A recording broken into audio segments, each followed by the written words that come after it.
राधा वल्लभ। राधा वल्लभ श्री हरिवंश महाराज जी। महाराज जी, सबकी आत्मा एक है तो मोक्ष किसका होता है महाराज जी? मोक्ष और कल्याण में क्या अंतर है महाराज जी? मोक्ष होता ही नहीं है। जो मोक्ष कहा गया है वो ये बात कही गई जैसे हमने माइक पकड़े हमने छोड़ दिया, इसी को मोक्ष कहते हैं। आत्मा को कभी, हमको कभी माइक पकड़ सकता है क्या? तो ये जड़ शरीर आत्मा को कभी पकड़ सकता है क्या? कभी नहीं। आत्मा ने इसे स्वीकार किया।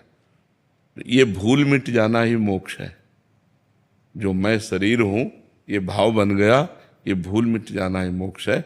इस स्थिति में भी कभी बंधन आत्मा का नहीं है। इस स्थिति में, अज्ञान की स्थिति में भी कभी आत्मा का बंधन हुआ ही नहीं। त्रिकाल में न पहले था, न अब है, न बाद में होगा। जब देखो गोस्वामी तुलसीदास जी लिख रहे हैं बड़ी सूक्ष्मता से, जड़ चेतन ही ग्रंथि पड़ गई। समझ रहे हो? जड़ चेतन ही ग्रंथि पड़ गई, यद्यपि मृषा छूटत कठिनई। यद्यपि झूठी है, जड़ चेतन की ग्रंथि कभी लगी नहीं सकती, पर छूटत ही कठिनई, क्योंकि हमने पकड़ रखा है। हमने मान लिया शरीर मैं हूं, हमने मान लिया हमारा परिवार है, हमने मान लिया मैं कर्ता भोक्ता हूं। अब बंध गए।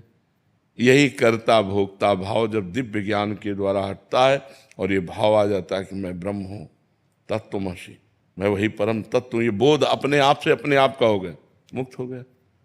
क्योंकि पहले भी मुक्त था, बाद में भी मुक्त रहेगा, बीच में भी मुक्त है। उसने पकड़ रखा, उसको किसी ने नहीं पकड़ रखा, कोई गांठ नहीं बंधी। पर छूटत कठिनाई, बिना साधना के छूट नहीं सकती है। समझ पा रहे हो?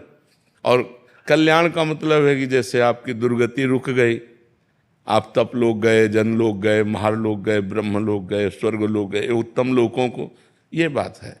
लेकिन मोक्ष होना मतलब जन्म मरण चक्र से ही निवृत्त हो जाना। किसी लोकांतर में भटकने की बात नहीं, जन्म मरण से ही मोक्ष हो जाना। अब जन्म मरण नहीं होगा।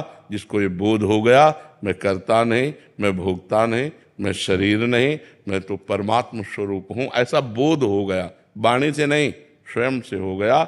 उसकी पहचान है कि उसे कभी मोह नहीं व्याप्त होगा, उसे कभी काम नहीं सताएगा, उसे कभी क्रोध नहीं आएगा, उसे कभी लोभ, ये षड विकार जित अनघ अकामा, कोई उसके अंदर कामना नहीं। वो निष्पाप महापुरुष परम पवित्र आत्मस्वरूप को जो प्राप्त हो गया वो दिव्य हो जाता है। समझ पा रहे हैं आप? जानवर गधे का उदाहरण दिया, उसको उसका मालिक बांध देता है। हाँ।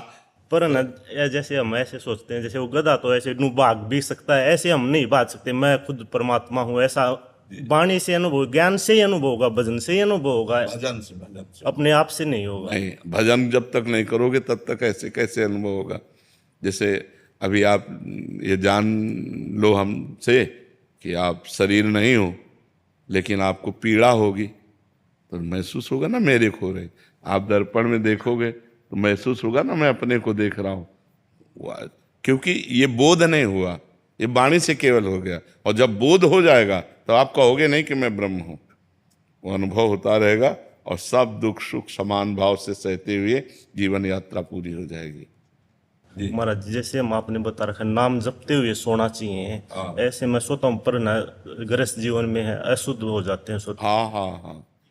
तो नाम जब तो उस समय भी कर सकते। तंद्रा में चलते हैं तो ना अपने आप मंत्र सफरित होने लगता है, इससे कोई अपराध तो नहीं लगता। जैसे जब अब होश में नहीं हो तो कोई बात नहीं है, होश में जब नहीं हो पक्का कन्फर्म नहीं है, जैसे उसमें ऐसा लगता भी है। हाँ, कोई बात नहीं, उसमें कोई बात नहीं।